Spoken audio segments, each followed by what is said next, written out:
आज से कई साल पहले रेवरेंड डॉक्टर पॉल योंगिचो कोरिया में 7 इयर्स उन्हें हो गए थे एक सेवकाई करते हुए। 7 इयर्स में उनके पास मात्र 25 लोग थे। जब सिर्फ 25 लोग थे वो बड़े परेशान रहते थे कि मेरे को 25 लोग क्यों हैं। वो ओरल रॉबर्ट्स का प्रचार लेकर आते थे, रैम का प्रचार पूरा कॉपी करके प्रचार करते थे, लेकिन इस सब के बावजूद भी उनके चर्च में लोग नहीं थे। थियोलॉजी पढ़ा, थियोलॉजी से बहुत कुछ उन्होंने प्रचार किया, कोई लोग नहीं। तो उन्होंने सोचा चलो बाहर जाकर मैं घर घर जाकर सुसमाचार सुनाऊंगा। तो वो स्लम्स के बीच में काम करते थे। तो एक दिन वो स्लम में गए, और जब उस स्लम में गए तो वहां पे एक औरत खड़ी थी। इनके साथ 2-3 ब्रदर्स और थे। इन्होंने कहा इस बहन को पकड़ते अकेली है, इसको सुसमाचार सुनाते। तो पॉल योंगिचो इस 2-3 ब्रदर्स के साथ वहां पे पहुंचे और इन्होंने जाकर क्या किया, सुसमाचार बांटने के लिए कोशिश की। तो उस बहन को उन्होंने देखा, उनकी एक छोटी सी झोपड़ी है, उनका हालत बहुत खराब है। तो वहां पे गए, उन्होंने बोला सिस्टर हम आपसे कुछ बात करना चाहते हैं। तो सिस्टर ने पूछा क्या हुआ? बोला हम आपको गुड न्यूज बताने आए, हम आपको गुड न्यूज बताने आए। उन्होंने बोला गुड न्यूज? बोला क्या गुड न्यूज है?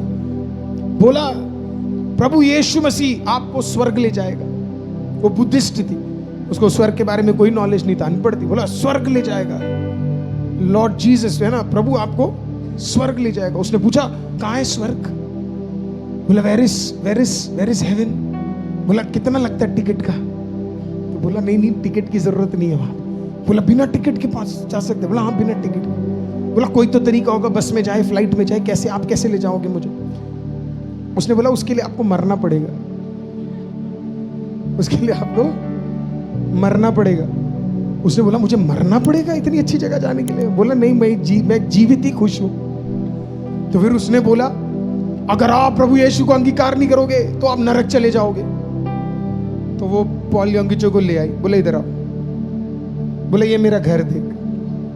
बोला 7x7 का झोपड़ी है, इसके अंदर जा, तेरे को एक आदमी अधनंगी हालत में पेशाब करे हुए दिखेगा।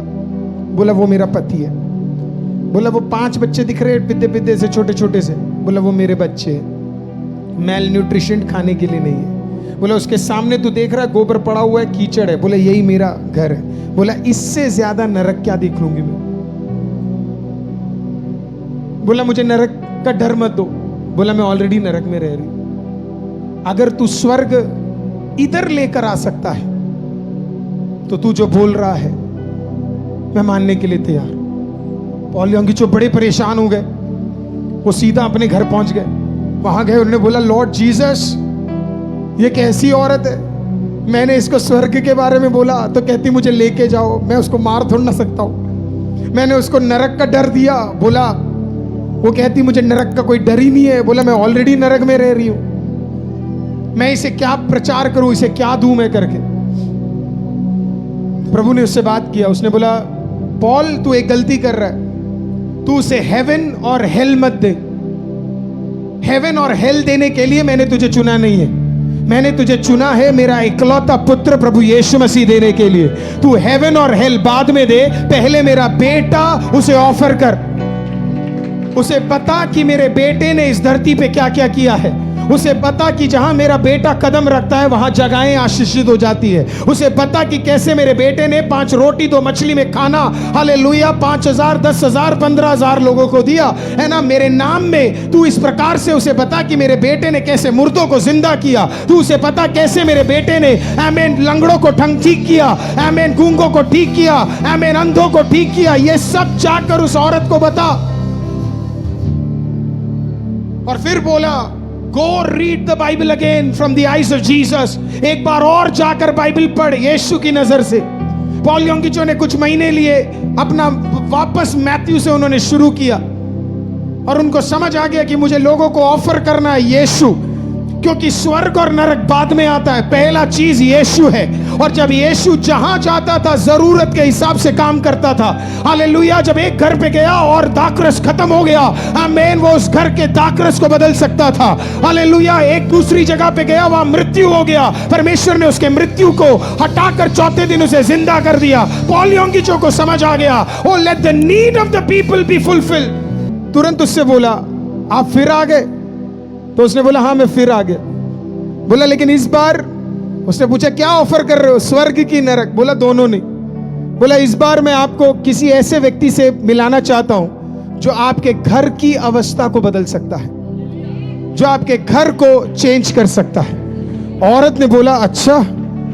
बोला आपकी झोपड़ी को बदल देगा, आपके 5 बच्चों को बदल देगा, आपके परिवार को बदल देगा, हर चीज को वो क्या करेगा, चेंज कर देगा। तो बोला कौन है वो व्यक्ति? तो वो बोला आओ मैं आपको दिखाता हूं। तो बिल्कुल एक्साइटेड हो गई वो औरत। उसने कहा ओके। तो वो उसके पीछे पीछे क्या करने लगी, वो चलने लगी, वो जल्दी से पीछे पीछे जाने लगी।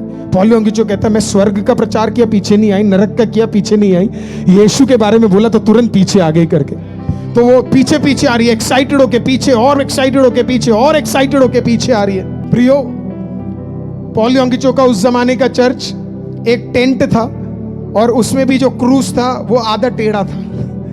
तो उसने बोला देख ये टेंट में वो व्यक्ति रहता है, यही मेरी जगह है जहां पे मैं रहकर सेवा करता हूं। तो उस औरत ने उसे देखकर बोला तेरी हालत तो मुझसे भी खराब है तेरी हालत तो मुझसे भी खराब है। उसने बोला सही बोल रहे हो आप, मेरी हालत तुझसे खराब है, पर एक्चुअली मैं इससे भी ज्यादा खराब थी। उसने बोला लेकिन इस यीशु ने मुझे कम से कम एक झोपड़ा दिया है और कम से कम सेवा करने का एक जगह दिया है।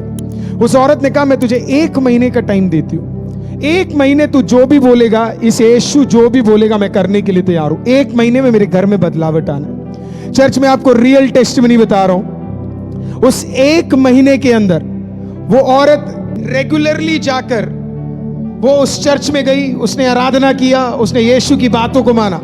1 मंथ बाद आपको पता है क्या हुआ?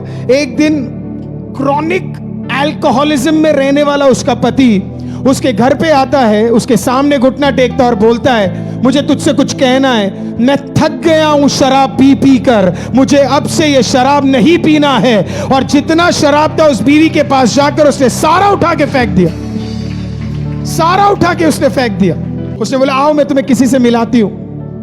पॉल योंगिचो का अगला विश्वासी उस व्यक्ति का पति था जो बाद में जाके क्या है उस चर्च का अगला विश्वासी बन गया। दोनों वहां विश्वास में आए। कुछ दिन बाद वो 5 बच्चे आने लगे। थोड़े देर बाद उसके पति ने काम करना शुरू किया।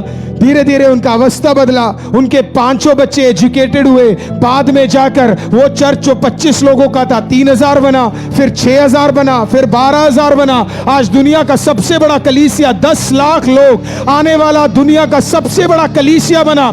चर्च खत्म नहीं हुआ। जब उनके नए चर्च का नींव हो रहा था, ये वही औरत है जो बाद में जाके $1 मिलियन क्या करती है, $1 मिलियन उसने क्या किया, उस चर्च को डोनेट किया। वही औरत जो झोपड़ी में रहती थी, वही औरत जिसके अगल बगल कीचड़ था, गोबर था, वही औरत जिसके घर के अंदर का पति शराब पी के लेटा हुआ था, वही बाद में जाके आशीषित हो जाती है। मैं आपको कह रहा हूं जब आप यीशु पे विश्वास करना शुरू करोगे, हालेलुया, आपको यीशु बचाना शुरू करेगा। आप यीशु पे भरोसा करना शुरू करोगे, यीशु आपके लिए कार्य करना शुरू करेगा। इतना ताकत है परमेश्वर में कि वो आपके हर नीड को पूरा कर सकता है।